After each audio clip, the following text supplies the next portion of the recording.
Assalamualaikum warahmatullahi wabarakatuh. Alhamdulillah. Alhamdulillah hamdan katsiran thayyiban mubarakan fihi mubarakan alaihi kama yuhibbu rabbuna wa yarda. Asyhadu an la ilaha illallah wahdahu la syarika lah wa asyhadu anna Muhammadan abduhu wa rasuluh.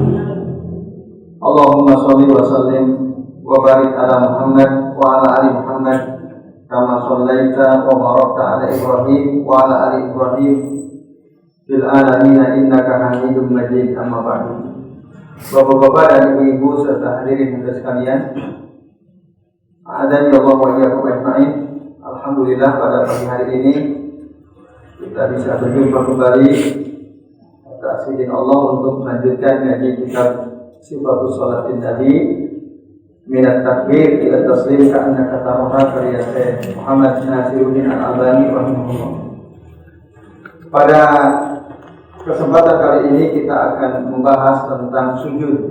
Kemarin kita sudah membahas tentang ruku, sekarang kita akan membahas tentang sujud. Maka Bapak Ibu yang membawa kitab silakan dibuka halaman 38. Yang bawa kitab kecil silakan dibuka halaman 38. Baik, kami bacakan qala al-mu'allif rahimahullah. Berkata penulis kitab ini, semoga Allah merahmati beliau, summa yaqulu Allahu akbar wujuban. Kemudian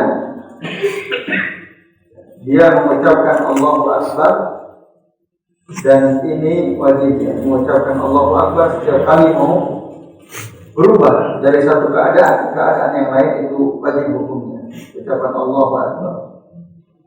Bagi imam dikeraskan suaranya, bagi sholat munfarid terdengar suaranya, tapi bagi orang yang sholatnya menjadi makmum mengucapkan lisannya, ditahriki lisan, menggerakkan lisan guna saut tanpa ada suara. Jadi kalau kita jadi makmum, ucapkan Allahu akbar cuma hanya dengan menggerakkan lisan dan tidak ada suara kalau kita jadi makmum.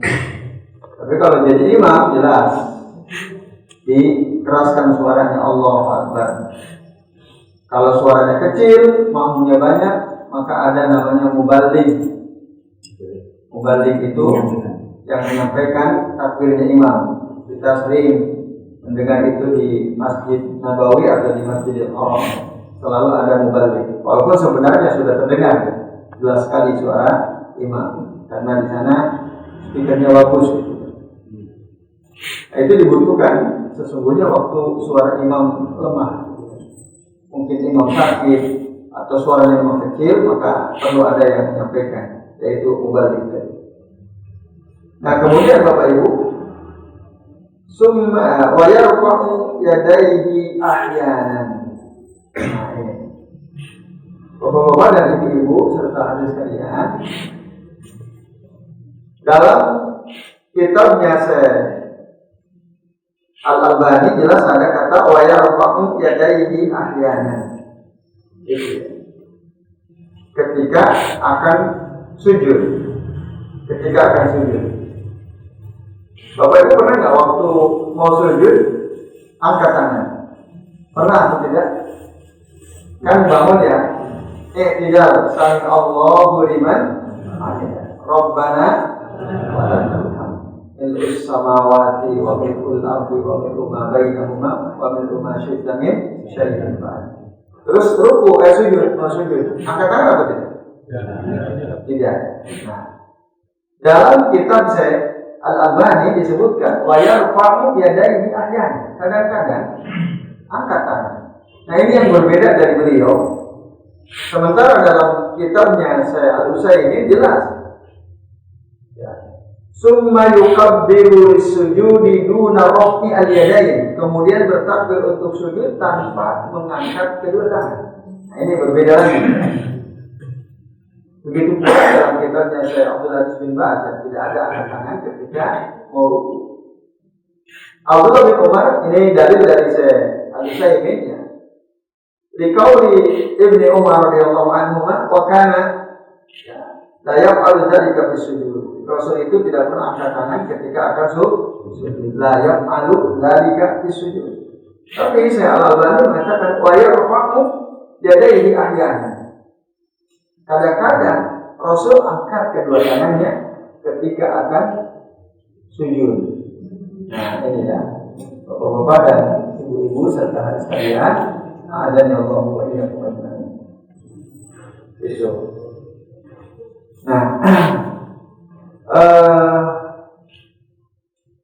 mana dalil dari Syekh Al-Albani sehingga beliau mengatakan kadang-kadang Rasul itu angkat tangan waktu sujud, yaitu hadis dari Imam An-Nasa'i, Imam Ad-Darqutni dengan sanad yang sahih. Bahkan kata beliau, angkat tangan ketika mau sujud kadang-kadang itu ya, waqad rawa hadza ar-raf'u an asrati min as-sahabah. Jadi sampai ada 10 orang sahabat meriwayatkan hadis tentang angkat tangan kadang-kadang ketika mau sujud. Karena ahyanan yarfa'u yadayhi idza sajada. Jadi Nabi itu kadang-kadang mengangkat kedua tangannya ketika beliau akan sujud. Jadi belum menyebutkan dasarnya ya ini. Jadi kalimat wa kana ahyanan yarfa'u yadayhi idza sajada ini adalah hadis riwayat Imam An-Nasa'i, Imam Ad-Darqutni. Sanadnya sahih dan diriwayatkan dari an asrati min as-sahabah, dari 10 orang sahabat. Nah, banyak. Bahkan kalau 10 orang sahabat yang bisa masuk hadis mutawatir minimal 10. Wa dhahaba ila masru'iyatihi jama'atun min as-salaf.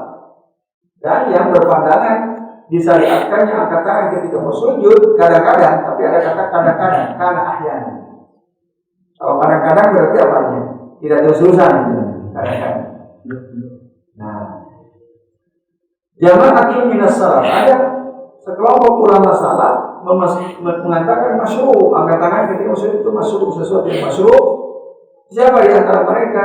Abdullah bin Umar, Abdullah bin Abbas, Hasan Al-Basri, Taus bin Kaisan, Abdullah bin Taus, Nafi Maula Ibn Umar, Salim wa Ibn kemudian Al-Qasim bin Muhammad, Abdullah bin Dinar, Abdul Rahman bin Mahdi. Hadat minas sunnah. Jadi angkat tangan ketika sujud ini adalah bagian daripada sunnah. Itu pendapat jamaah minas salaf. Wa amila bihi Imam Sunnah Ahmad bin Hanbal, dan melakukan hal ini Imam Sunnah, pembela sunnah yaitu Imam Ahmad bin Hanbal, wa huwa qaul an Malik wa Syafi'i, dan ini adalah juga qaul dari Imam Malik dan Imam Syafi'i. Nah, itu sampai beliau menyebutkan begitu rinci tadi siapa aja sahabat yang berpendapat dengan kadang-kadang angkat tangan ketika mau sujud, siapa saja ulama salaf disebutkan oleh beliau. Ini untuk menekankan penting diketahui oleh kaum muslimin bahwa ketika mau sujud itu kadang-kadang ada. Walaupun ini tadi ghairu masyhur ya, tidak masyhur ya. Tidak masyhur.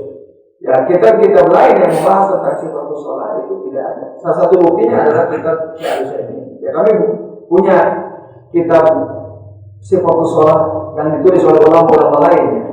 Termasuk Syekh Abdul Aziz bin Baz, termasuk Syekh Bakar bin Abdullah bin Abi Zaid, dan beberapa ulama lain. Kami punya koleksi kitab-kitab yang membahas tentang sifat sholat.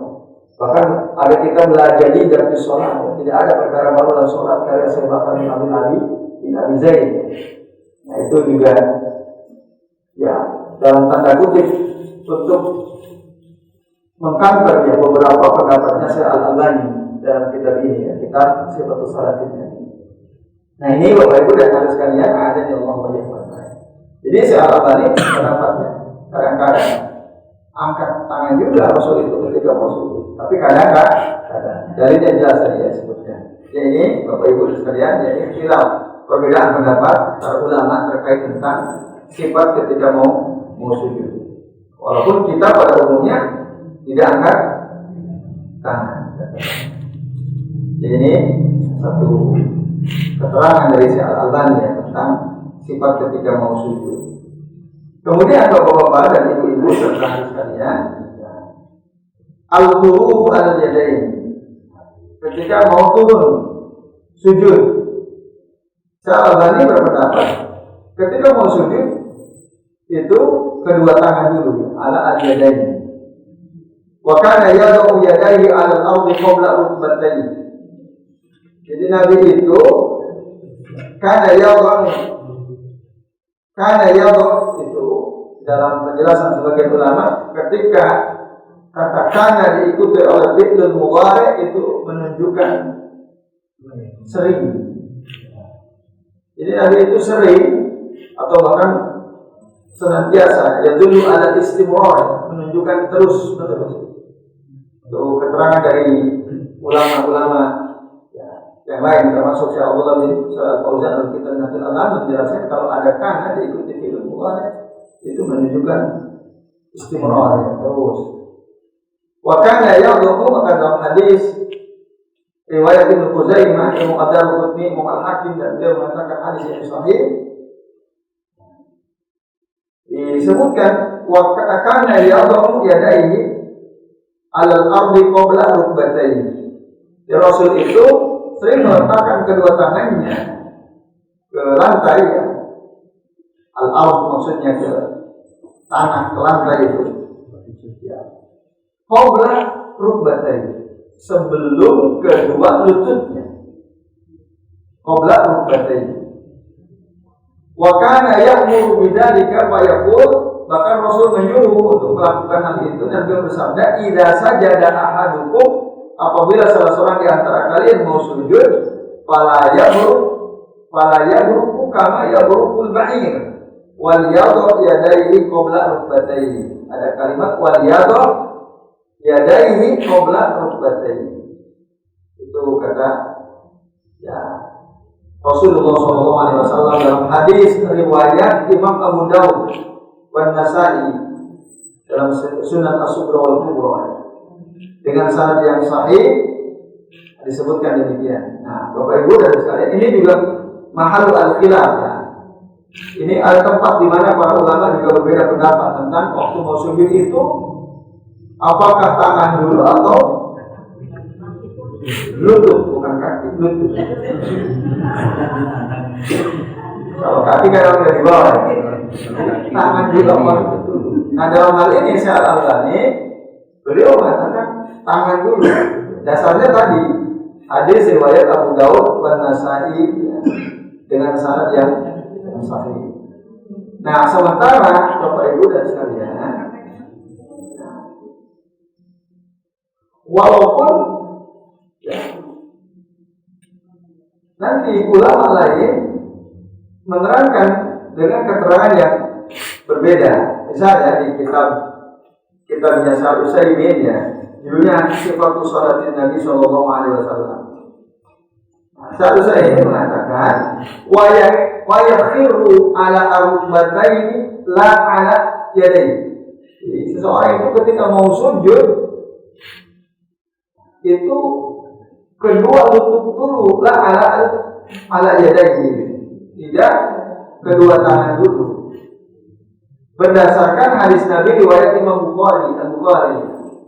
Kata Nabi apa? Idza sajada ahadukum fala yabruk kama yabrukul ba'ir. Nah, ini dalilnya sama sebenarnya. Fala yabruk kama yabrukul ba'ir. Kalau salah seorang di antara kalian sujud, kata Rasul, fala yabruk, janganlah dia turun kama yabrukul ba'ir, sebagaimana turunnya unta ketika menurun dia unta. Hadis riwayat Al-Bukhari. Nah, sehingga Bapak Ibu, ya, kita perlu melihat itu. Coba Bapak Ibu pernah nggak melihat unta ketika akan duduk, akan turun? Pernah lihat? Belum pernah. Kayak gini kan bisa dibuktikan secara empiris, ya. Kayak gini ini bisa dibuktikan.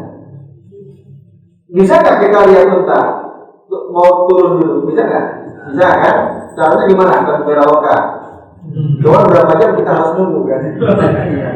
Cara paling mudah di googling saja, di Google langsung ketemu dalam waktu sekian detik udah ketemu kita. Bisa kita perhatikan. Nah, dengkul otak mana yang mana? Dengkul itu apa? Lutut ya. Yang mana itu lututnya unta? Ada berapa unta lutut? Bila lutut? Nah, gitu kan? Nah, ini yang akhirnya memunculkan ya, perbedaan pendapat di antara para ulama mengenai cara turun sujud itu. Faktanya bisa nanti dicek ya. Unta itu kalau mau turun, yang ditekuk kaki belakang dulu atau kaki depan dulu? Kaki depan dulu atau belakang dulu? Kita nyebut unta dua kaki, dua tangan atau empat kaki? Kita sebut empat kaki kan? Kita nggak nyebut unta ada tangannya gitu kan? Bapak Ibu dan anak sekalian ada yang nah, kalau kita menyebutnya unta itu punya empat kaki, sementara manusia itu dua kaki dan dua tangan. Lalu Nabi di sini mengumpamakan, nah tadi, pala yabruk kama yabrukul ba'ir. Jangan turun menunduk ya sebagaimana turunnya unta. Nah, tapi keterangan lanjutannya jelas ya. Wal yadhu yadaihi qabla rukbatayhi. Hendaklah dia meletakkan kedua tangannya sebelum kedua lututnya. Kalau ini jelas ya? Jelas ya. Berarti tangan dulu apa lutut dulu? Tangan dulu. Ketika mau nah ini dalil dari Syekh Al-Albani. Sementara ya, ulama lain yang salaf ya seperti Ibnu Qayyim Al-Jauziyah dalam kitab Zadul Ma'ad dia mengatakan enggak begitu. Bahkan kata beliau itu hadis munqalib ala rawi. Li'annahu la yutabbiqu ma'a awwal hadis. Itu kebalik dari si perawi. Aslinya bukan waliyadu yadaihi qabla rukbatayhi, tapi yang benar ini menurut siapa? Ibnu Qayyim Al-Jauziyah. Beliau punya pendapatnya hadis munqalib. Mukhalif itu kebalik. Sampai berani saya Ibnu Qayyim Al-Jauziyah itu berani katakan ini hadis terbalik di bagian akhirnya karena tidak sesuai dengan bagian awal. Nah, sementara saya balik ini hadis sudah benar, nggak ada yang kebalik, nggak ada yang mukhalif. Nah, kemudian ulama-ulama muasir belakangannya pada umumnya yang berbeda dengan Syekh Al-Albani, rujukannya adalah pendapat Ibnu Qayyim Al-Jauziyah. Bahkan saya enggak mengatakan wa lihada qala Ibnu Qayyim rahimahullah fi Zadul Ma'ad inna qawlahu fi akhir hadis, sesungguhnya perkataan Nabi di akhir hadis wal yadhu yadayhi qabla rukbatayhi munqalib ala rawi. Kalimat ini yang kata Nabi wal yadhu yadayhi qabla rukbatayhi ini hadis terbalik karena tidak sesuai dengan kalimat sebelumnya pala yabruk kama yabrukul ba'ir. Jadi harusnya gimana? Nah, harusnya wal yadhu rukbatayhi qabla yadayhi. Harusnya hendaklah dia meletakkan kedua lututnya sebelum kedua tangannya qabla yadayhi. Itu yang benar menurut Ibnu Qayyim Al-Jauziyah rahimahullah, supaya sesuai dengan kalimat pala yabruk kama yabrukul ba'ir. Karena apa? Unta itu kalau mau turun yang pertama kali ditekuk adalah apa?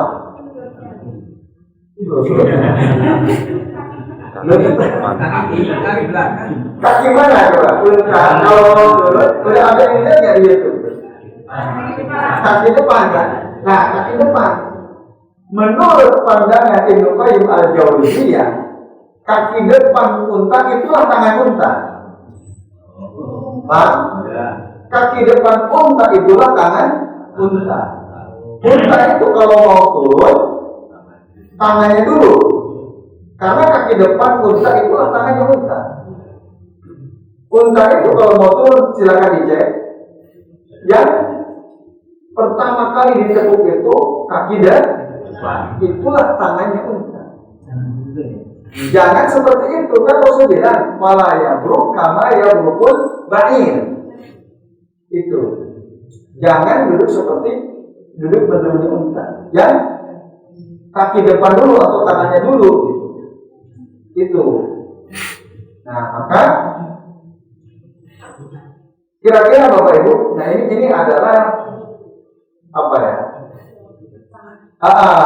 Kayak gini ini apakah kita pernah interview kepada unta kakimu mana kan, tanganmu mana? Nanti habis ini ya. Ini kan ijtihad kan? Dan dalam hadis atau Al-Quran juga ada diterangkan tangan unta mana, kaki unta mana kan? Enggak ada nggak keterangan? Tidak ada. Makanya kalau si Al-Albani bilang tangan unta itu ya kaki belakang. Nah ini. Jadi di sini bedanya. Kalau Ibnu Qayyim bilang tangan unta itu ya kaki depan. Unta itu kalau mau turun yang ditekuk kaki depan dulu. Kata Nabi, "Fala yabruk kama yabrukul ba'ir." Jangan gitu. Makanya Al-Albani bilang, Ibnu Qayyim Al-Jauziyah bilang, ini hadis kalimat terakhirnya kembali, bukan wal yadhu yadaihi qabla rukbatayhi, tapi wal yadhu rukbatayhi qabla yadaihi. Supaya sesuai dengan kalimat wala yabruk kama yabrukul ba'ir. Jadi jangan sampai kita ini turun seperti turunnya unta. Oleh karena itu, oleh karenanya letakkanlah lutut dulu, baru kemudian tangan. Kata Ibnu Qayyim begitu. Jadi ada yang terbalik itu dalam kalimat terakhir hadis ini. Nah itu maksudnya. Sementara Syekh Al-Albani beliau berpendapat, jadi yang wa huwa annal ba'ir nih dalam kitabnya beliau. Dia bahwasanya unta itu yadau awwala ma yadau rukbatayhi. Jadi unta itu ketika dia mau turun, yang pertama kali diletakkan adalah rukbatayhi, kedua lutut. Rukbatayhi itu kedua lututnya. Nah ini Bapak Ibu dan Saudara sekalian, azan ya Allah wa iyyakum ajmain. Ini lutut. Yang maksudnya yang benar apa Bu? Lutut dulu apa tangan dulu gitu Mas? Ini belum kami terangkan, baru kami menjelaskan perbedaan dulu ya. Nah, perbedaan dulu. Ya. Nah, jadi kalau menurut Syekh Al-Albani, kedua tangan unta itu adalah kaki belakang, gitu ya. Kaki yang belakang. Kalau unta mau turun, kaki depan, gitu ya. Kaki depan itu adalah menurut sahabat itu lututnya. Kaki depan itu lututnya. Sementara tangannya itu adalah kaki belakang. Itu. Nah, jadi hadis ini benar. Maka Nabi bilang wal yadhu yadaihi qabla rukbatayhi. Hendaklah dia meletakkan kedua tangannya sebelum kedua lututnya. Jadi tangan dulu. Menurut saya Al-Albani rahimahullah berdasarkan hadis Nabi yang jelas di riwayat Imam Bukhari ya. Atau riwayat Imam An-Nasa'i. Wal yadhu yadaihi qabla rukbatayhi. Hendaklah dia meletakkan kedua tangannya sebelum kedua lututnya. Nah ini Bapak Ibu dan hadirin sekalian ya, azan ya Allah wa iyyakum ajmain. Nah lalu di antara dua pendapat ini yang benar yang mana? Nah, satu faktanya ada dua pendapat itu ya. Faktanya ada dua pendapat. Tapi nanti muncul pendapat ketiga. Pendapat ketiga mengatakan mukhayyar.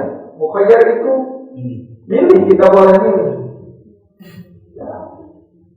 Kita meletakkan tangan dulu sebelum lutut boleh, atau sebaliknya meletakkan lutut dulu sebelum kedua tangan juga boleh.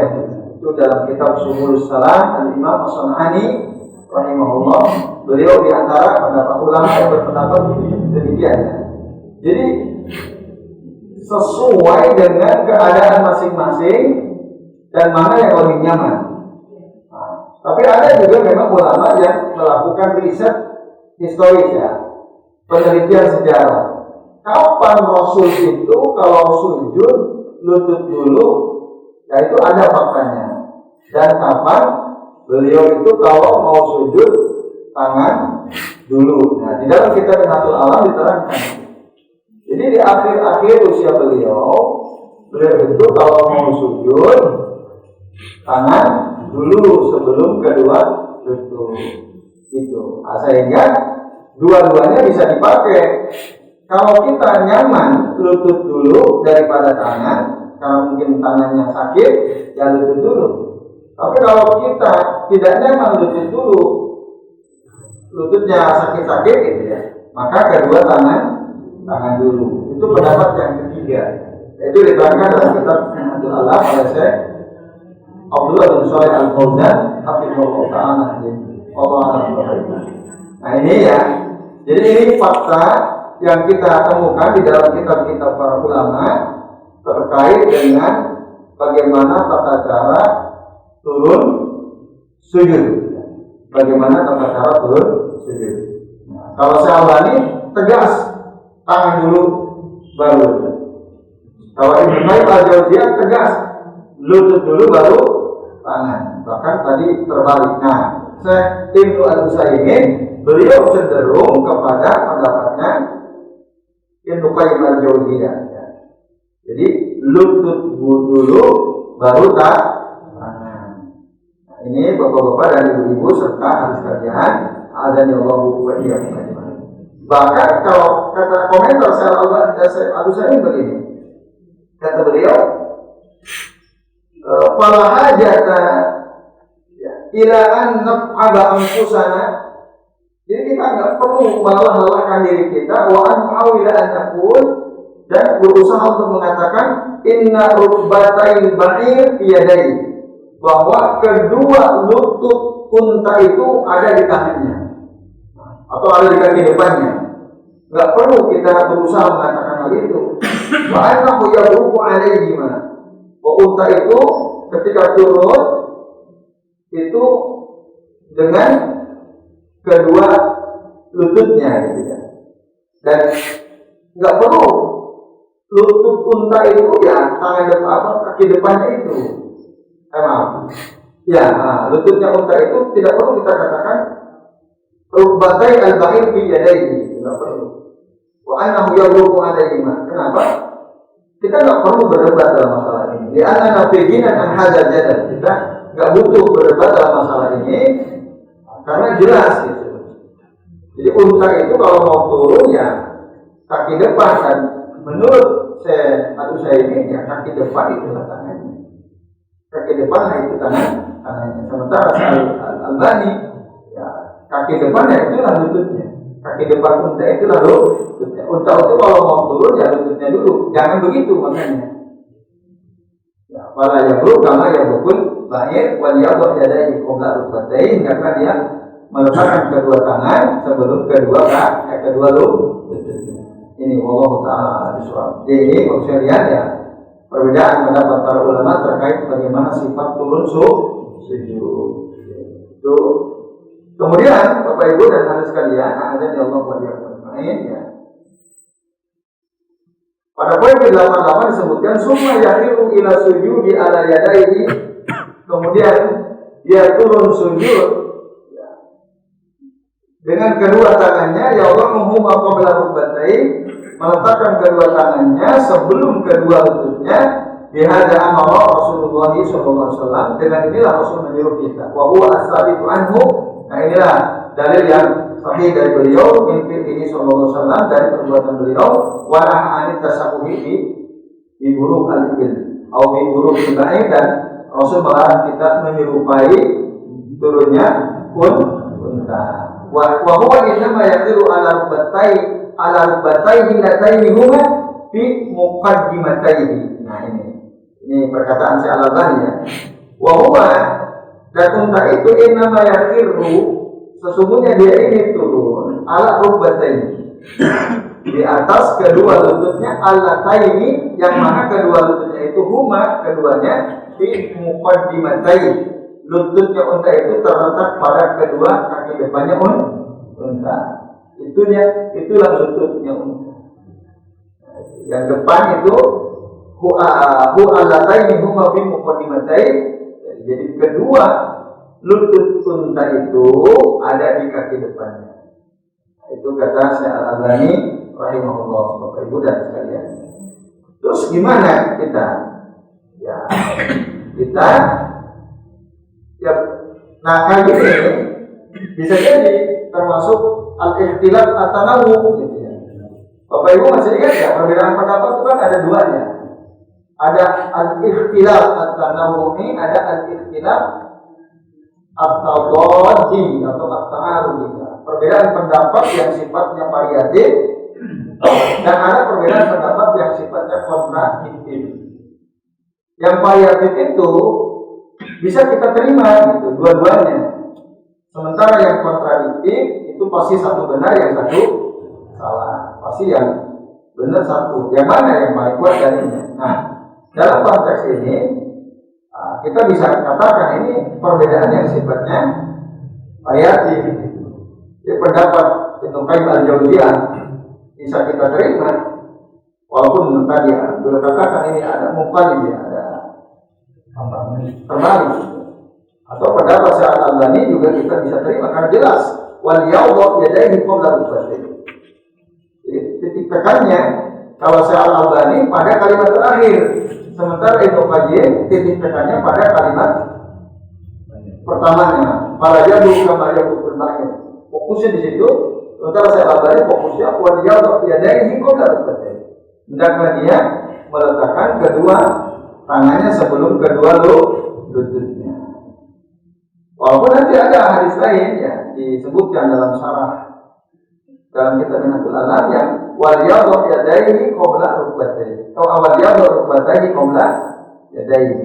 Nah, dia meletakkan kedua lututnya sebelum kedua tangannya. Ya, itu yang tadi bisa lihat. Jadi kalau kita ditanya ini yang mana nih yang benar? Kalau kami cenderung pada pendapat yang ketiga, jadi dia mukhayyar. Boleh tangan dulu, boleh juga lutut dulu ya. Berdasarkan pendapat beberapa ulama di antaranya Al-Imam As-San'ani rahimahullah. Allah a'lam bishawab. Ini Bapak Ibu dan Anak sekalian. Jadi kalau begitu ya udah, tidak usah ribut soal mana dulu gitu ya.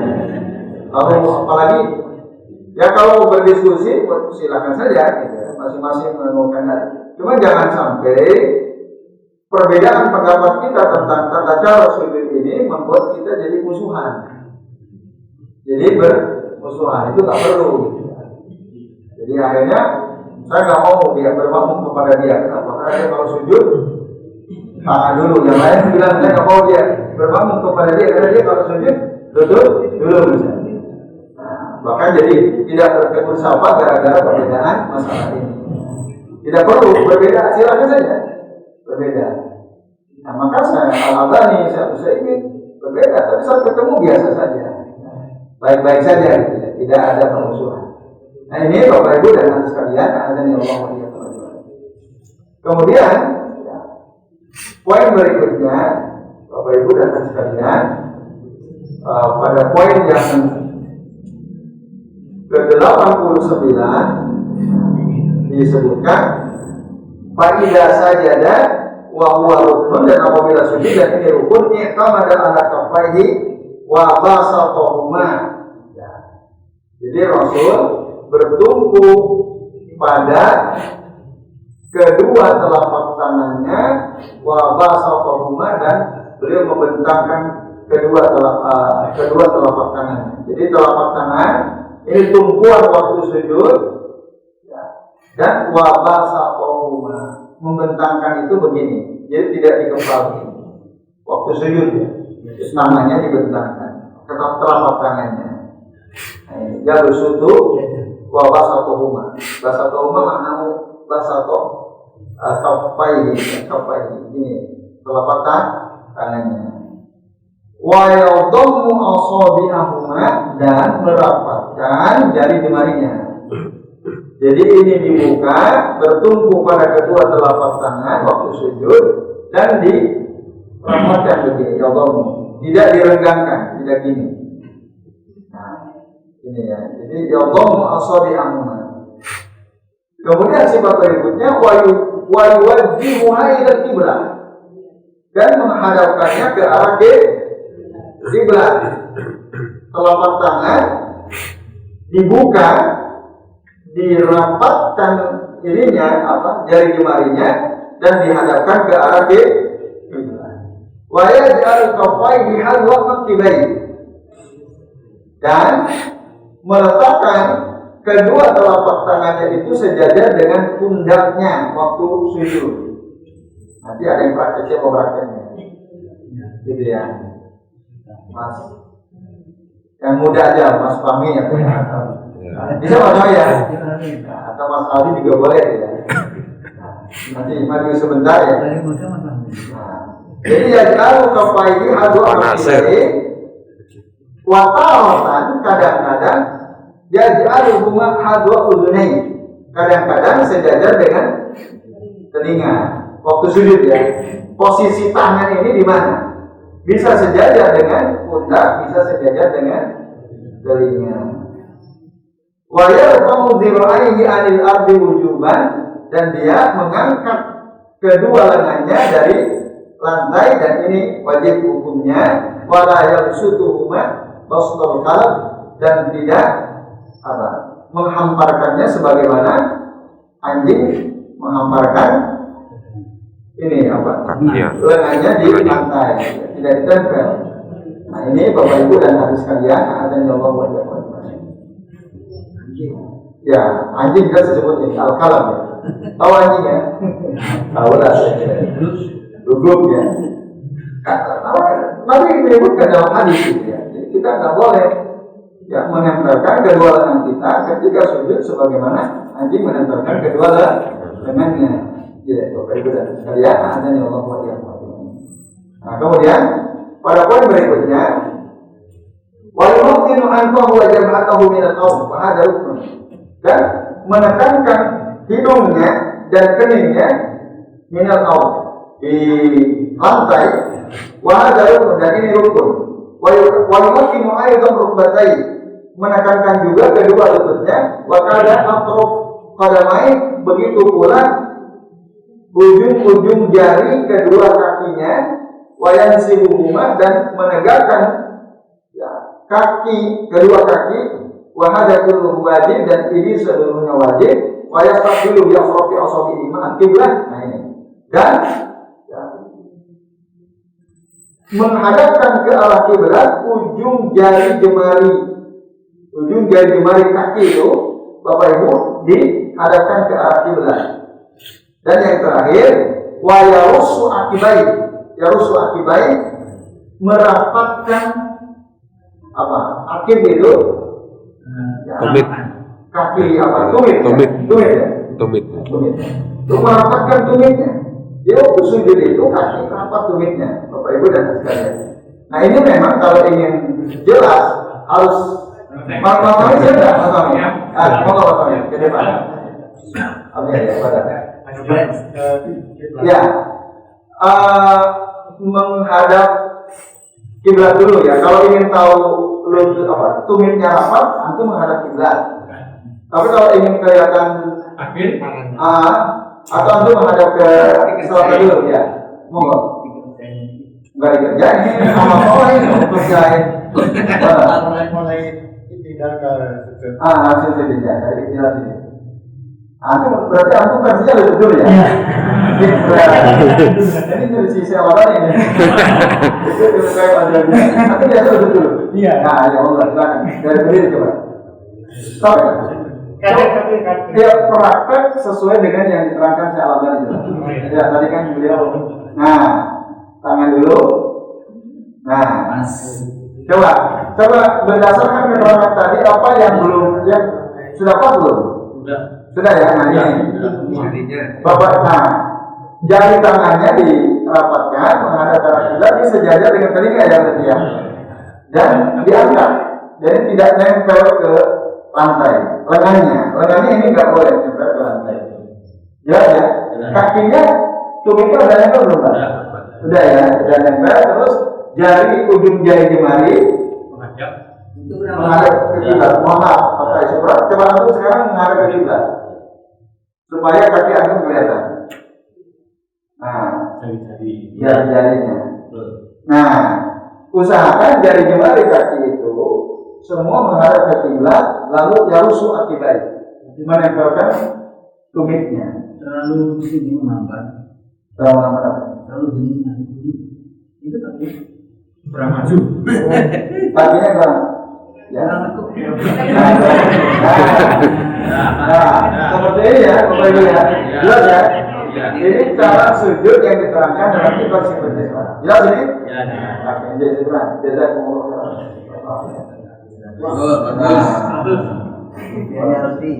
Nah itu, jadi bapak-bapak dan ibu, faedah penting yang perlu digarisbawahi tadi ya. Waktu sujud saja, jari jemari kaki itu harus menghadap ke arah kiblat. Jari jemari kaki. Ya.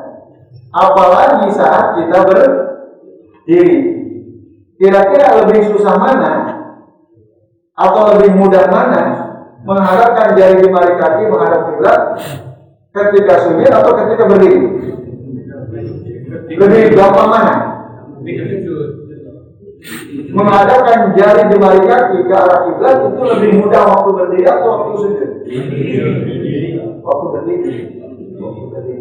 Iya kan? Nah makanya Bapak Ibu, waktu kita berdiri itu juga diperhatikan. Waktu sujud saja Rasul menyuruh untuk menghadapkan ke arah kiblat, dan itu ditekuk tadi. Kalau bisa 5 jari itu ditekuk, karena Nabi itu wakana yabtahu itu maknanya menekuk. Yabtahu asabi'ahuma, bukan pakai ha, pakai kho. Yabtahu asabi'ahuma, jadi menekuk jari jemari kedua kaki. Ini Bapak Ibu dan sekalian, dan sujud itu tadi seperti yang dipraktekkan Mas Fahmi, ya, bertumpu kepada 7 tulang. 7 tulang. Ala sab'i al-dhamin ala jabhati. Ala jabhati. Kemudian Bapak Ibu jangan lupa juga hidung. Ya. Jadi waktu kita meletakkan kening, hidung juga harus ditempelkan hidung. Ya.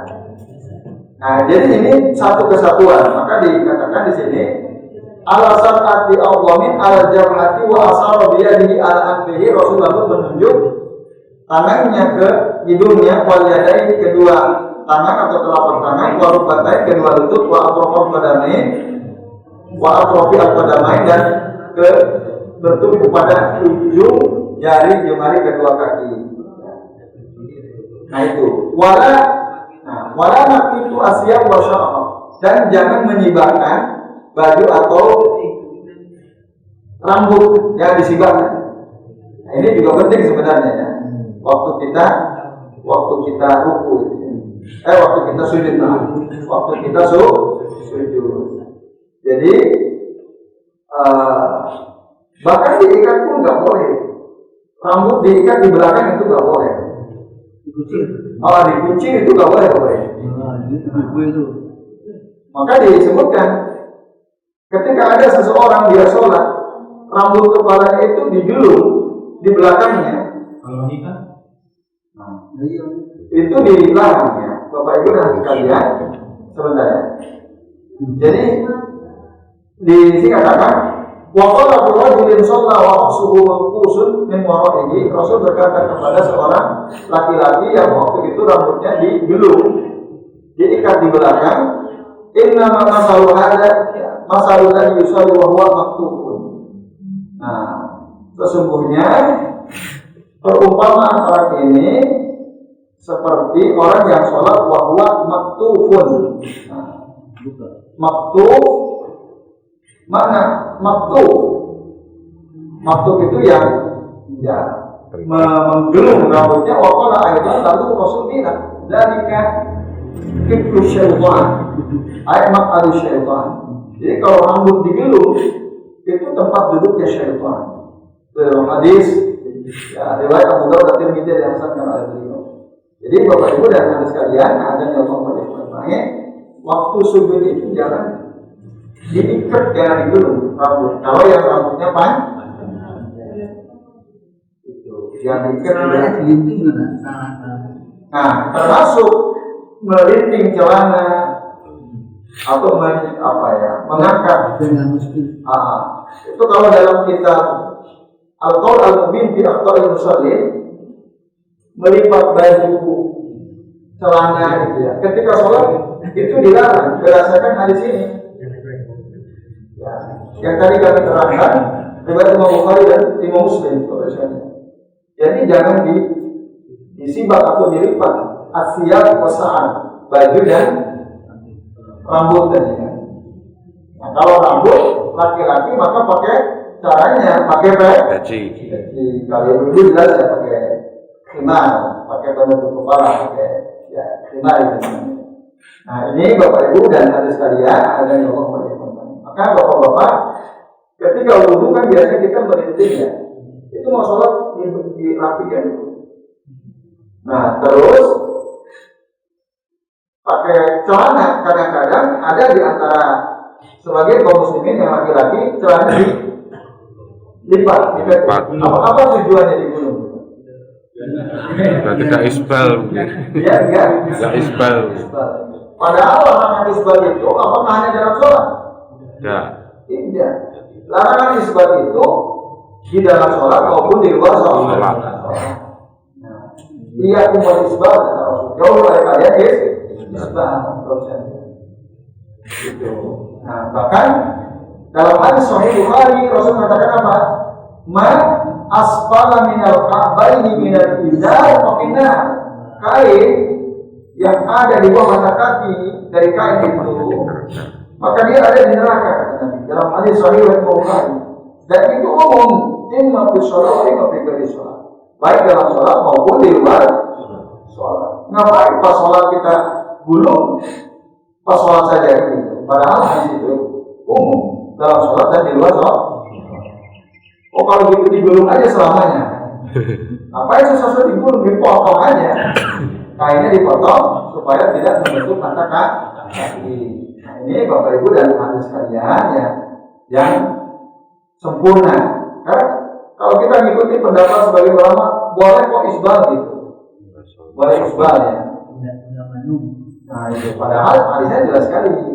Memang faktanya betul para ulama ada yang berbeda pendapat tentang hukum isbal. Ada yang mengatakan haram, ada yang mengatakan makruh, ada yang mengatakan makruh, ada yang mengatakan boleh tapi dengan syarat. Syaratnya apa? Tidak boleh sombong. Tidak sombong. Min ghairi makilah, tanpa ada sama itu sombong. Tapi dari sekian dalil yang ada, kalau kami ya membaca kitab para ulama, yang paling kuat dalilnya ya itu tidak boleh tadi. Dalilnya jelas tadi. Ma'asfala minal izar, ma'asfala minal ma'baini minal izar, tapi di kain yang ada di bawah kedua mata kaki, dari kain yang kita pakai, maka dia ada di neraka. Itu jelas sekali. Tidak ada kesamaran dalam hadis ini.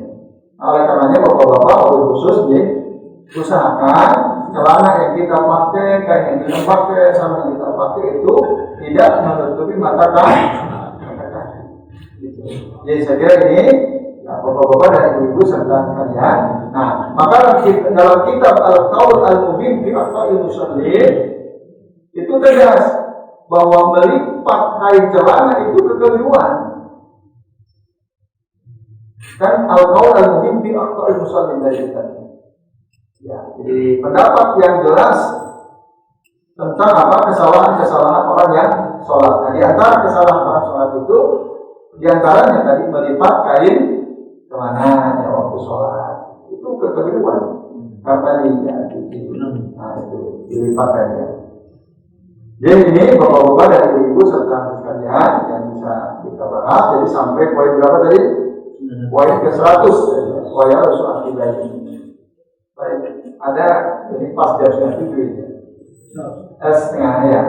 Silakan. Waalaikumsalam. Itu mengenai tangan bulat atau bulat kalau kita bermakmum misalnya, kalau imam tangan bulat kita harus diikut juga tangan bulat. Yang kedua mengenai hukumnya pakai masker untuk salat. Bagaimana? Karena itu tidak kena dulu. Ya, tidak kena rantai ya. Itu saja. Jadi terima kasih Pak Usman. Terima kasih ya. Tadi pertanyaan pertama itu berkaitan dengan penjelasan sebelumnya. Kan makmum itu disuruh ngikutin imam dalam gerakan-gerakan imam itu maksudnya. Kalau dalam doa kita boleh berbeda dengan ini. Gerakan harus sama. Karena Rasul mengatakan inna majulilan imamu liyutama bihi wala tahtalifu alaihi. Imam itu jadikan imam untuk diikuti dan jangan diselisih imam. Lalu apakah waktu imam turun sujud saja? Ya. Tangan dulu, sementara kita selama ini lutut dulu, bukan kaki. Beda kan kaki sama lutut ya. Lutut dulu. Itu bagaimana? Jawabannya iya. Karena gerakan imam begitu. Jadi kalau kita tahu memperhatikan imam, ternyata imam maksud turun apa dulu misalnya? Tangan dulu. Sementara kita biasa lutut dulu, ya kaki lutut dulu. Berarti kita ngikutin imam. Kalau kita lihat, oh imam tangan dulu ya, kita tangan dulu. Kalau kita atau kita nggak lihat, cuma tahu kebiasaan imam. Imam biasanya tangan dulu, ya kita tangan dulu. Walaupun kita cenderung mengikuti pendapat yang mengatakan lutut dulu. Itu jawabannya. Allah a'lam bishawab. Nah, karena hadis saja, imam menjadikan imam untuk diikuti. Pada tahtalifu alaihi, jangan selisih. Itu catatannya kalau kita tahu melihat, atau kita nggak melihat, cuma kita tahu kebiasaan. Jadi imam itu adalah tangan dulu misalnya waktu turun yaitu Pak Ustaz dan Bapak Ibu serta hadirin sekalian. Kalau diamalkan semua, maksudnya? Ya kadang tangan lutut dulu, kadang tangan dulu. Nah, bisa diamalkan semua. Kalau kita sholat sendiri atau kita jadi imam ya, ya kan? Kalau kita jadi imam, saya sekarang pengen lutut dulu, ya bisa. Karena tadi berdasarkan keterangan dari Ibnu Qayyim al-Jauziyah, ya saya sekarang mau tangan dulu, itu juga bisa berdasarkan keterangan dari si Al-Albani. Kalau kita sholat sendiri atau kita sholat jadi imam. Nah kalau makmum harus ikutin imam. Gimana imam cara turun sujudnya? Ya itu saja. Seperti yang dilakukan oleh imam. Yaitu Bapak Ibu dan sekalian ada Allah. Kemudian yang kedua, menutup hidung pakai masker ketika sholat. Kalau kami cenderung pada pendapat ulama yang mengatakan tidak perlu. Karena apa? Dalilnya jelas sekali. Naha an-Nabi sallallahu alaihi wasallam an yughaddiya ar-rajul fahu fi shalah. Kalau tidak salah hadis diriwayatkan oleh Abu Hurairah radhiyallahu anhu, riwayat Imam Tirmidzi, dan ini hadis ya maqbul yang bisa diterima. Hadis sahih ya. Jadi kata Abu Hurairah, naha Rasulullah sallallahu alaihi wasallam, Rasulullah sallallahu alaihi wasallam melarang an yughaddiya ar-rajul fahu, ya bukan hidung, mulut, ya fahu. Jadi Rasulullah SAW melarang seseorang menutup mulutnya, ya di sholat, di dalam sholat, bukan hidungnya, bukan hidung, mulut, ya mulut itu nggak boleh ditutup ketika sholat. Kalau tutup hidung gimana? Tutup hidung penjelasannya nggak ada, yang ada mulut dilarang ditutup. Nah, tapi pertanyaannya apakah ada orang pakai masker yang ditutup hidungnya atau enggak? Ada kan? Susah mesti satu mulut. Nah, dua-duanya. Orang pakai masker pasti mulutnya ketutup, hidungnya nggak ketutup. Tapi kalau mulutnya ketutup, hidungnya nggak ketutup, mungkin nggak? Oke. Kalau itu mungkin. Padahal justru itu dilarang. Menutup mulut.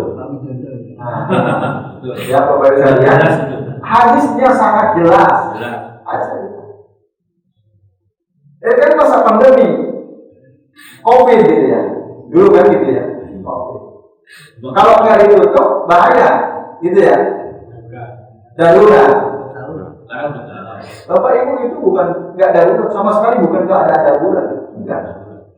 Itu bukan keadaan darurat.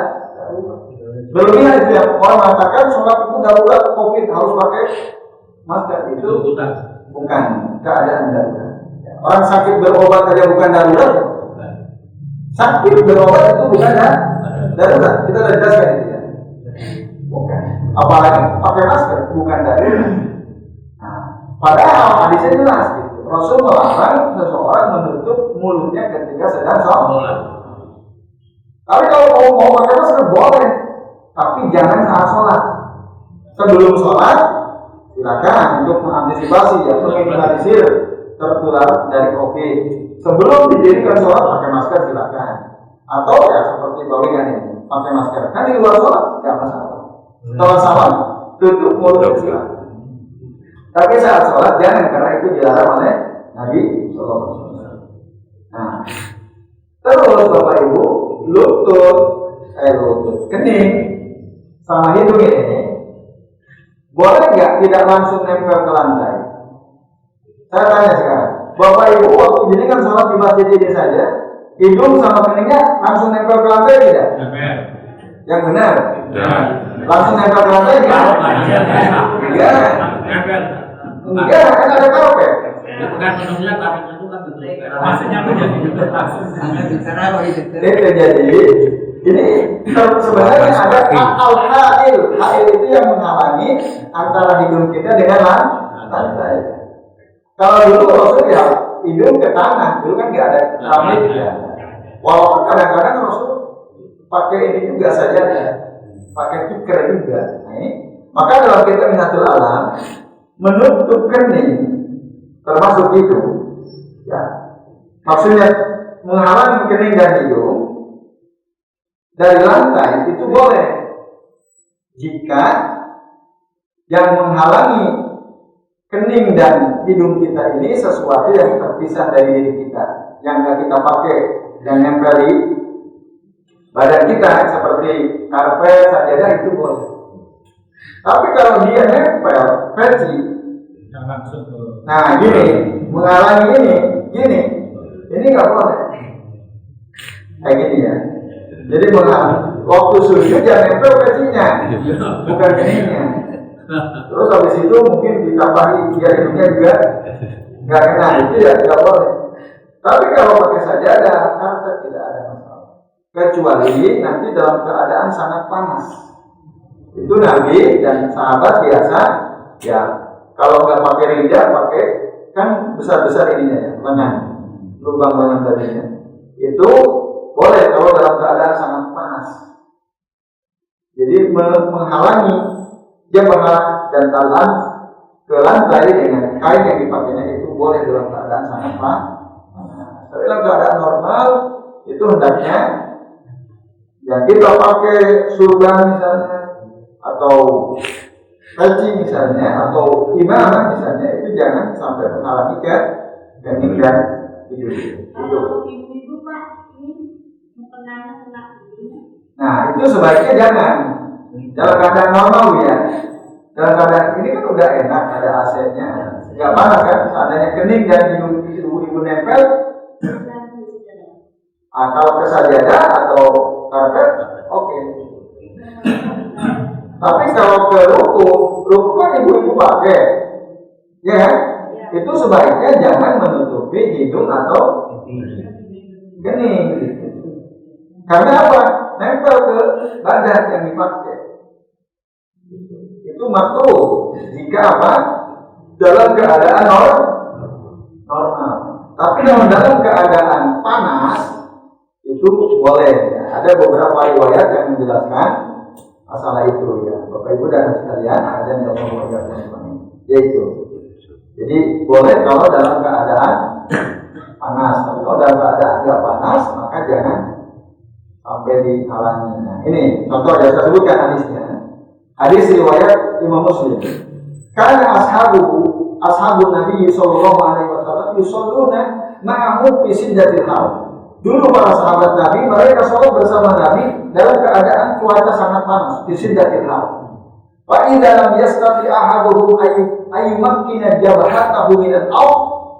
Apabila salah seorang dari mereka tidak bisa menempelkan jabhah keningnya min al-ard ke lantai, ke tanah itu, basato taubahu, lalu menghamparkan kain yang dipakainya itu pasajada alaih, sujud di atas kain yang dipakainya itu.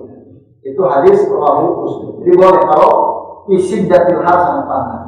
Tapi kalau enggak, maka tidak boleh. Ibu-ibu memperhatikan waktu kalian dengan sujud itu jangan sampai jabah, kening dan hidung terhalangi oleh ruh. Bisa nggak kira-kira? Bisa. Yeah. Tapi mungkin kadang-kadang tertutup ya. Kadang-kadang ya. Nah, itu kalau bisa jangan. Karena ini kan mesinnya enak. Rata-rata mesin kita kan sejuk-sejuk ya. Berarti baru. Nah, jadi itu Allah. Rambut kan ibu itu rambutnya kan dikucir, sampai panjang dan panjang. Terus dikurang atau gimana? Nah, baik, terima kasih Bu. Kalau kita tadi kembali pada hadis yang kami terangkan, bahwa mengkuncir rambut dari warasuhu makusun min warabihi, itu perumpamaannya ya, seperti tadi mengikat rambut di belakang itu, dan kata Nabi wadzalika kiblu syaitan, itu adalah kiblu syaitan, maq'adus syaitan, tempat duduknya syaitan. Nah, di sini Bapak Ibu dan sekalian, apa ada perbedaan antara bapak ibu atau tidak? Tidak kan? Tidak. Ini artinya umum, baik laki-laki maupun perempuan. Nah, usahakan tidak digelung rambutnya. Dia orang yang mengikat rambut di belakang itu seperti wahwa maktub ya, menggelung rambutnya, wadzalika kiblu syaitan, dan itu merupakan ya apa? Wadzalika kiblu syaitan ya, kiblu syaitan. Kiblu syaitan itu apa?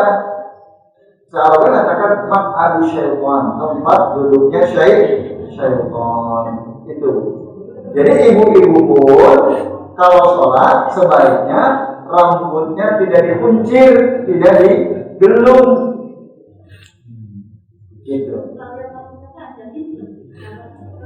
Rambutnya panjang, tidak dikuncir dulu, bisa nggak? Waktu sholat? Bisa. Jangan tertutup. Bisa. Kan ada khimar, ada penutup kepala kan? Wallahualam. Ini yang kamu pahami ya, yang kamu pahami.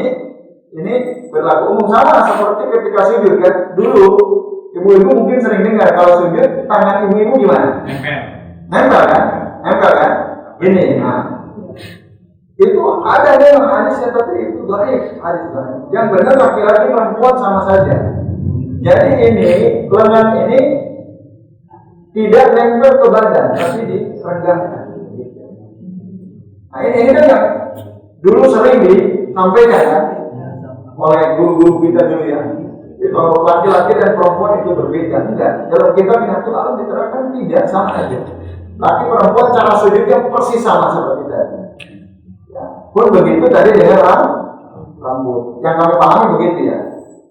Wallahualam tadi ya. Ini sementara yang kami pahami, ibu-ibu juga ya, tidak menggelung atau mengkuncir rambutnya, meskipun rambutnya panjang. Pertanyaannya Bu, kalau rambut panjang tidak digelung apa mengganggu? Bisa keluar-keluar. Masih basah Kan kalau kenceng ininya, Iya. karetnya ya, Iya. ya karet kimarnya pada kepala, Sudah bisa terkunci. dan memang tidak boleh kelihatan rambut. Ibu-ibu tidak boleh kelihatan. Itu. Apa bu?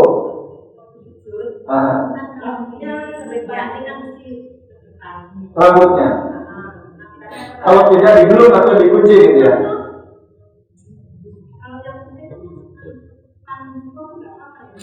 Rambut panjang.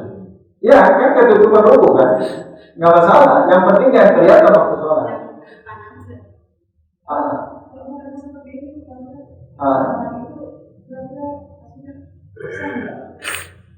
Kenapa? Panjang. Bisa. Yang penting menutupi. Kelihatan. Nah, Bapak Ibu dan harus kalian ada Allah maksud kan tetap tertutup kan pakai baju juga kan.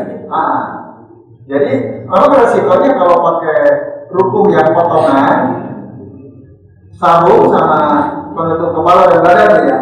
Waktu angkat tangan, kan jelas kita udah bahas kemarin, angkat tangan itu angkat sampai sejajar dengan telinga atau sejajar dengan pundak. Resikonya kalau diangkat begitu akan kelihatan bu ya. Ya, itu bagaimana? Ya selama bagian tubuhnya yang ketika diangkat rukunya tertutup nggak ada masalah. Ya, yang kecuali pakai baju yang pusatnya kelihatan itu nggak boleh ya. Nah, ini harus ketutup juga, maka harus didobelin tuh, double ya. Pakai baju yang apabila ibu angkat aman, ya memang mungkin khimarnya terangkat, tapi kan ini perutnya tetap tertutup, itu nggak ada masalah. Nggak ada masalah. Cuma mungkin yang resiko kelihatan ini bu ya. Nah ini lengan itu ya. Itu kalau pakai ruku model potongan. Nah padahal ini juga termasuk aurat. Nah itu tinggal bagaimana caranya saat ibu angkat tangan begini. Kalau ini kan insya Allah perut aman ya. Yang kurang aman mungkin ini lengan. Nah itu gimana caranya? Nah pakai baju panjang yang ada karetnya. Yang ini ketika diangkat itu dia tetap nggak dulu gitu. Itu caranya gitu. Maka memang perempuan harus lebih hati-hati karena ya seluruh tubuhnya Allah kecuali wajah dan kedua telapak tangan. Maka kalau ibu-ibu pakai ruku potongan model begitu, hendaklah pakai baju yang lengannya panjang lalu ada karetnya. Nah, telapak tangan itu ada yang mengatakan ini saja, ada yang mengatakan ini termasuk juga telapak tangan. Jadi ini telapak tangan itu ya ini batnuhu atau ini telapak tangan. Artinya ini kelihatan ke masalah. Ada yang mengatakan seperti itu, ada yang mengatakan ya telapak tangan hanya bagian perutnya saja. Ini namanya ya batnu al-kaffain, ini zuhur al-kaffain. Ada dua pendapat, telapak tangannya ini semua, ini yang namanya telapak tangan, baik perut maupun punggung telapak tangan. Berarti yang boleh terlihat dari kaum wanita adalah wajah dan dua telapak tangan. Telapak tangan itu perut maupun punggung. Tapi ada yang berpendapat yang boleh kelihatan hanya ini. Karena waktu itu Rasul menjelaskan kepada Asma bintu Abu Bakrin ya. Jadi yang boleh kelihatan dari wanita itu hanya hada wa hada. Lalu menjelaskan wajah, memberikan isyarat wajah dan ini. Nah, maka berdasarkan riwayat itu sebagai ulama mengatakan ini sebaiknya nggak tampak, nggak terlihat. Gitu. Nah, maka untuk hati-hatian berarti ada kan sebagian ibu-ibu ketika sholat ininya ada itu apa namanya? Kain ya, yang menutup ini. Ya, untuk hati-hatian lebih baik. Ini tertentu lebih baik ya, walaupun ada sebagian yang membolehkan telapak tangan itu ya ini. Itu wallahu a'lam bishawab.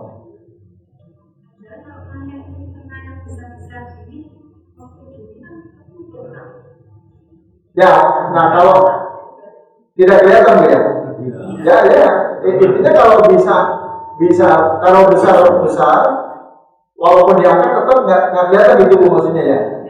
Itu berarti ada masalah. Yang masalah kan khawatir nampak kelihatan.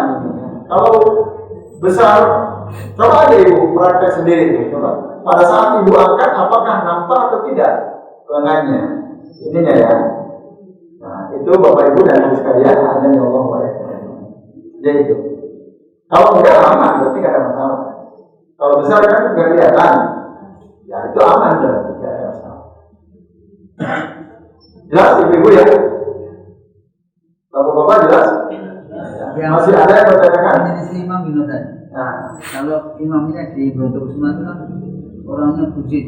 nah, Itu kalau sujud mesti dulu tidak tangannya. Karena ternyata kamu enggak perutnya harus besar. Apa ibu yang hamil kan? Itu kan harus pelan-pelan dari situ kaki dan imamnya tidak sama. Ini sih nggak sama. ya kita jangan jadi imam. Tadi kan udah diterangkan. Kalau imam lutut dulu berarti kalau kita tahu ya kita lutut. Dia nggak bisa ngaturnya. Iya. Ya, alasannya itu kan. Akhirnya imam lutut dulu.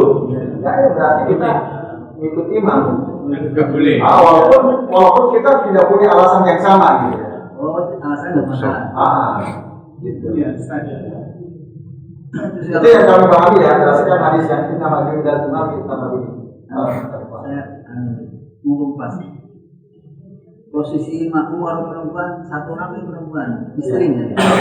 Itu apa ya jadi ini atau Ya, muka belakang? ya baik. Suami istri. Suami istri, Bapak Ibu, tetap posisi perempuan kalau jadi makmum di belakang imam meskipun yang imami suaminya sendiri, tetap di belakang. Walaupun suaminya sendiri. Kecuali kalau rumahnya sempit, kamarnya sempit, di belakang nggak bisa, nggak terbaca. Atau minimal ya agak mundur ke belakang kalau memang tempatnya tidak cukup. Jadi jangan sejajar itu kalau sama-sama laki-laki. Kalau perempuan tetap di belakang. Sebisa mungkin di belakangnya di imam, walaupun istrinya sendiri. Ya, terakhir Pak. Ya, kita itu nggak boleh menyelisih imam. Berarti kita selalu melirik gerakan imam gitu. Nah, padahal kita melirik aja nggak boleh.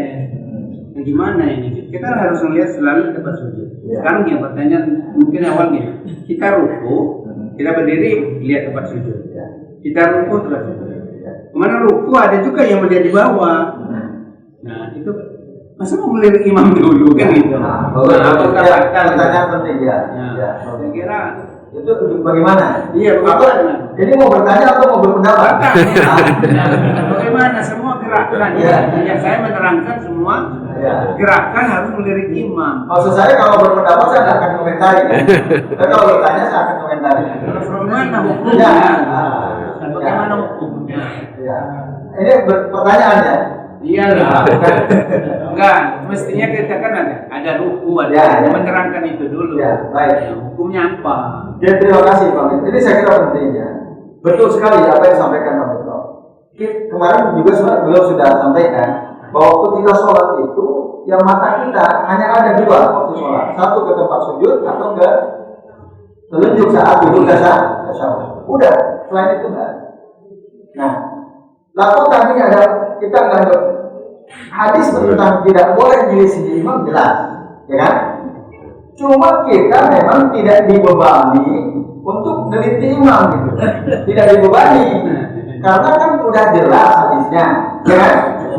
Udah jelas cara ruku gimana, cara sujud gimana, udah yakin saja dengan ilmu yang kita sudah pelajari, nggak usah meneliti imam, dulu kakinya saya, tangannya saya, nggak perlu. Udah sholat saja sesuai dengan ilmu yang kita sudah dapat. Bahwa nanti itu repot. Ternyata kita berselisih dengan imam dalam konteks itu nggak ada masalah. Karena kita itu kan ilmu kan. Tapi tadi kalau kita lihat itu, kalau kita lihat imam, bukan berarti kita disuruh lihat imam terus, enggak. Ketika kemarin kita mungkin ketika imam sedang sholat Ya, Atau kadang-kadang mungkin bisa saja dia melihat imam nggak sengaja gitu ya, nggak sengaja. Karena dulu Rasul kan pernah mengajari sahabat bagaimana cara sholat yang benar di atas mimbar. Rasul itu di atas mimbar, tapi mimbarnya nggak kayak gini. Mimbarnya itu nggak ada tutupnya kalau mimbarnya Rasul ya. Kalau ini podium namanya, bukan mimbar.